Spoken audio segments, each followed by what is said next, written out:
Қазақстандықтар үшін жаңа зейнетақы жарналары жиі төлене бастады. Жаңа зейнетақы жарнасы түскен қазақстандықтардың шартты шоттарының саны шамамен 3,8 миллион бірлікке жетті. Үнемдеу сомасының жалпы сомасы 77,5 миллиард теңгеден асты. 2024 жылдан бастап Қазақстанда жұмыс берушінің міндетті зейнетақы жарнасы пайда болды. Осының арқасында болашақта өмір бойы жаңа зейнетақы төлемдеріне пайдаланылатын жалпы шартты жинақтар қалыптаса бастады. Осылайша жинақтар салымшылардың меншігі болып табылмайды, оларды мұраға алуға немесе тартып алуға болмайды. Жұмыс берушілер есебінен төленетін жаңа зейнетақы жарнасы кезең-кезеңімен енгізілуде.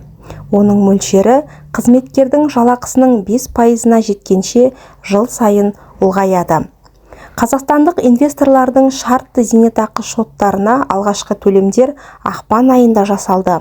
Ал бірнеше айдан кейін жұмыс берушілер жаңа зейнетақы жарнасын төлейтін қазақстандықтардың саны бірнеше есеге артқан. Мәселен, бірыңғай жинақтаушы зейнетақы қорының деректері бойынша 2024 жылғы 1 маусымдағы жағдай бойынша елімізде түсетін 3.799.272 шартты зейнетақы шоты тіркелген.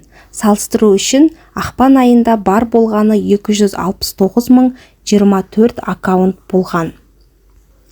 Бір айта кетерлігі, жинақ сомасы әлде қайда жылдам өсіп келеді. Ақпан айында эскроу шоттарында 1,1 миллиард теңгеден сәл астам қаражат сақталса, 1 маусымда сома 77,5 миллиард теңгеден асты.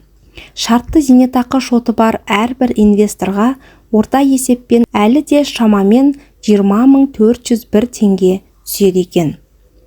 Өңірлік жағдайға келетін болсақ, шартты зейнетақы шоттарының саны бойынша да, жинақтар көлемі бойынша да негізгі көшбасшы Алматы қаласы. Мұнда жалпы сомасы 17,6 миллиард теңгені құрайтын 732.925 шот тіркелген.